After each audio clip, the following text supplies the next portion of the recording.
બનાસકાંઠા જિલ્લામાં સ્થાનિક સ્વરાજની ચૂંટણીને લઈને જિલ્લા પંચાયત અને તાલુકા પંચાયતના જે ઉમેદવારો છે આ ઉમેદવારોએ પોતાની ઉમેદવારી પત્ર મામલતદાર અને પ્રાંત કચેરીએ ભરી છે. જોકે આ તમામ બાબત છે, આ તમામ બાબતને લઈને ઉમેદવારો જીતની કેટલી આશા અને અપેક્ષા કરી રહ્યા છે તેની વિગતે ચર્ચા આ વિડીયોમાં કરવી છે.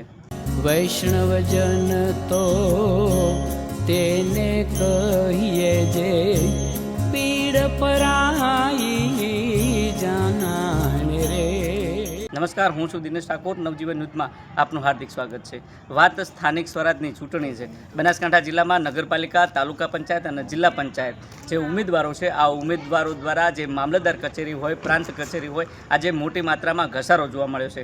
જોકે જે બનાસકાંઠા જિલ્લાના મુખ્ય મથક પાલનપુરની જે ચડોતર જિલ્લા પંચાયત છે, ચડોતર તાલુકા પંચાયત છે, ભટાબલ સીટ હોય, ભૂતેડી સીટ હોય, ડાંગિયા મડાણા હોય કે પછી કાણોદર જિલ્લા પંચાયત અને તાલુકા પંચાયતના ઉમેદવાર હોય, આ ઉમેદવારોએ આજે પોતાની ઉમેદવારી નોંધાઈ છે. અને આ તમામ બાબતને લઈને આ જે ઉમેદવારો છે કેટલા અંશે પોતાની જે ઉમેદવારી નોંધાવતાની સાથે જે વાત મીડિયા સમક્ષ કરી છે તે શું કહી રહ્યા છે તે પણ તમે સાંભળો. કોંગ્રેસ પક્ષની તૈયારી ભરપૂર છે અને લોકોનો ઉમળકો પણ છે. પંચાયતી રાજને 3 વર્ષ સુધી લોકોના પ્રતિનિધિઓથી દૂર રાખ્યા છે લોકોને, અને આજે હવે જ્યારે ચૂંટણી જાહેર કરી છે સરકારે ત્યારે પંચાયતી રાજ માટે ખૂબ સક્ષમ અને ખૂબ મજબૂત ઉમેદવારો કોંગ્રેસ પાર્ટી તરફથી ચૂંટણી લડવાના છે. અને લોકોનો એ રીતનો ઉમળકો છે કે પંચાયતી રાજમાં દરેકે દરેક તાલુકા પંચાયત અને જિલ્લા પંચાયતની સત્તા પણ હું કોંગ્રેસ પક્ષ માટે જોઉં છું. મારું નામ શેલિયા હાફિઝાબેન રાજીમતભાઈ છે. હું અગાઉ ગ્રામ પંચાયતમાં ડેલિગેટમાં આવી ચૂકેલ છું અને એવા સારા કાર્યો પણ કરી ચૂકી છું. અને અત્યારે તાલુકા ડેલિગેટમાં કોંગ્રેસ પક્ષમાં ઉમેદવાર તરીકે ઊભી રહી છું અને એવું ઈચ્છું છું કે મારાથી એવા દરેક વિકાસના કાર્યો સારા એવા થઈ શકે અને કરીશ એવી આશા રાખું છું. મારું નામ નિશા કલબીબા સુણસરા છે. હું કાણોદરમાંથી લડી રહી છું જિલ્લા પંચાયતની ચૂંટણી. અગાઉ હું પૂર્વ તાલુકા પંચાયતની ડેલિગેટ રહી ચૂકી છું. ગામના ઘણા એવા કામો કરી ચૂકી છું અને અગાઉ પણ ઘણા એવા સારા એવા કામો કરું એવી આશા રાખું છું.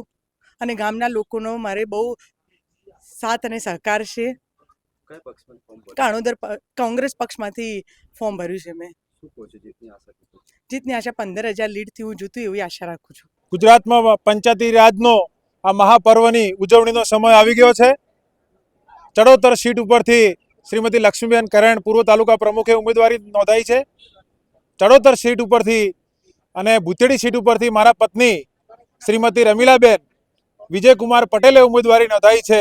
આમાં સ્ત્રીઓની આજે સરકારે સ્ત્રીઓની કદર કરી છે અને સ્ત્રીઓને જ્યારે આગળ લાવવાની વાત કરી અને સ્ત્રીઓની ફોર્મ ભરાવતા હોય એના પતિ તરીકે હું પણ વાત કરું છું કે મારા પત્નીને અને અમારી તાલુકાની તમામ ભટામાલ સીટ, મોટી મડાણા અને ચડોતર સીટના તમામ બહેનો અને જિલ્લા પંચાયતમાં લક્ષ્મીબેન પણ બહુમતીથી જીતે અને તમામ જગ્યાએથી પંજો લહેરાય, આખા ગુજરાતમાં પંજો લહેરાય અને દરેક જગ્યાએ જિલ્લા પંચાયત, તાલુકા પંચાયત કોંગ્રેસની બને એ જ મારી વાત પૂરી કરું છું. હાલમાં તાજેતરમાં 2026 તાલુકા પંચાયત અને જિલ્લા પંચાયતની ચૂંટણી આવી રહી છે તે અમારા કોંગ્રેસ પાર્ટી દ્વારા તમામ ઉમેદવારોના તાલુકા પંચાયત, જિલ્લા પંચાયતના ફોર્મ ભરાવ્યા છે. પાર્ટી તરફથી આદેશ છે અને તમામ ઉમેદવારો ફોર્મ ભરી અને જે તે લાગતા ચૂંટણી અધિકારીઓ છે તે ફોર્મ આજે રજૂ કરશે. બાકીના જે કોઈ રહી ગયા છે તો આવતીકાલ છેલ્લી તારીખ છે એના 3 વાગ્યા પહેલાં રજૂ કરી દેશે.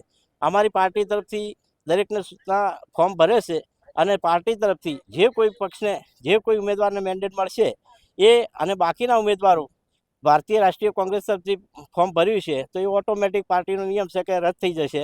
અને જેનો મેન્ડેટ આવશે એ તાલુકાનો કે જિલ્લાનો જે ઉમેદવારને મેન્ડેટ આવશે એની સાથે રહી અમે તમામ કોંગ્રેસ પક્ષના તાલુકા પ્રમુખ, જિલ્લા પ્રમુખ, ધારાસભ્યો, સંસદ સભ્યો તમામ અને કાર્યકરો અને ગ્રામજનો અને વિસ્તારના તમામ લોકો સાથે રહી અને આ ચૂંટણીની અંદર અમારા કોંગ્રેસ પક્ષના કોંગ્રેસના સિમ્બોલવાળા તાલુકા અને જિલ્લા પંચાયતના તમામ ઉમેદવારોને જંગી બહુમતીથી જીતાડવા માટે અમે સૌ સાથે મળી તન મન ધનથી સાથે રહી અને કોંગ્રેસ પાર્ટીને જીતાડીશું. તમે જો તે પ્રકારે જે કોંગ્રેસના જે ઉમેદવારો છે, ઉમેદવારોનું કહેવું છે કે જે પ્રકારે કોંગ્રેસ પક્ષ દ્વારા તેમને જે ટિકિટનો જે ઇશારો આપવામાં આવ્યો છે તેને લઈને આજે તાલુકા પંચાયત, જિલ્લા પંચાયતની જે ઉમેદવારી નોંધાવવામાં આવે છે અને આ જ ઉમેદવારીને લઈને ક્યાંક ને ક્યાંક જીતવાની આશા અને અપેક્ષા કરી રહ્યા છે. ત્યારે બીજી બાજુ જે બનાસકાંઠા જિલ્લા પંચાયત છે, આ જિલ્લા પંચાયતમાં કોંગ્રેસનો દબદબો રહ્યો છે. એટલે આવનાર સમયમાં આ કોંગ્રેસ કેટલા અંશે આ દબદબો અકબંધ રાખે છે તે તો આવનારો સમય બતાવશે. દિનેશ ઠાકોર, નવજીવન ન્યૂઝ, બનાસકાંઠા.